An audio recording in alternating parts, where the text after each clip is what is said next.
Senator Shaheen. Thank you, Mr. Chairman. And Mr. Sanchez, thank you for being here and for your ongoing efforts. I want to begin with a statement that I know is not directly under what this hearing is about and what we're working on today in terms of disaster assistance. But I would be remiss if I didn't ask you to take back to SBA the frustration that we still hear in New Hampshire from small businesses who were in the queue for EIDL loans, and the program was so precipitously discontinued. Business owners are still very frustrated by that, and it left a very bad taste for people who were counting on the SBA to help them through the pandemic. So again, I appreciate this is not under your purview, but I do think it's a message that the SBA needs to hear, and hopefully that as we look at lessons learned, we'll be looking at what we can do better in those kinds of situations.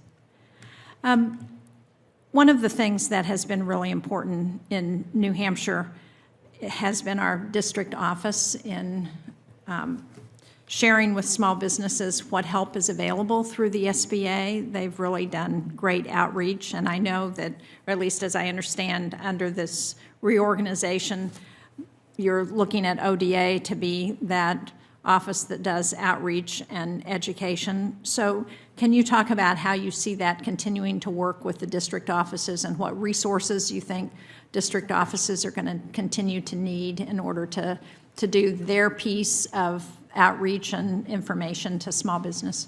Sure.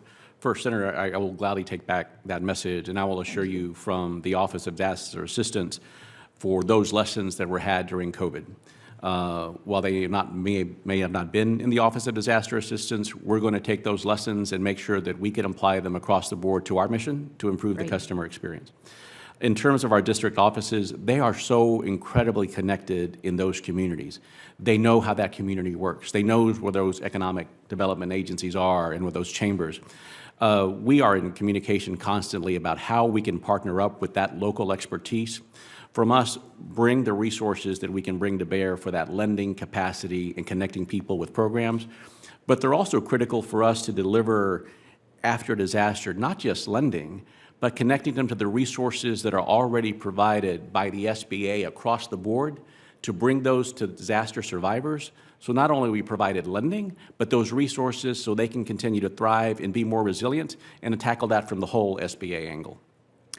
Well, I'm really glad to hear that. I know there is a proposal through SBA to reduce pretty significantly the operating budgets of district offices, and so I hope, again, that you will take back just how important it is. In New Hampshire, I'm sure it's true of the other states that members represent here, the work that gets done. My next question is really a more overarching one for the long term, and that is, how are we going to continue to address disaster assistance given the increasing cost each year from climate change and other aspects of disasters that we're seeing? Because I don't think we're going to be able to continue to do it in the same way that we have, and so we got to take a different approach. And I appreciate that this reorganization may be one effort to take a look at that, but I think we're going to have to be much more visionary about how we think about this in the future. Senator, it's something I'm passionate about from a local perspective. I come from a region where we now average a presidentially declared disaster every 9 months. And that doesn't even include Harris County, Houston, Texas, sir. And so along the Gulf Coast, and it doesn't even include the SBA declarations yet or the other smaller disasters. And let me sort of paint, if I can, the landscape that you talked about. SBA is often the first and only on the ground as we don't meet those other thresholds, and we are on there more often.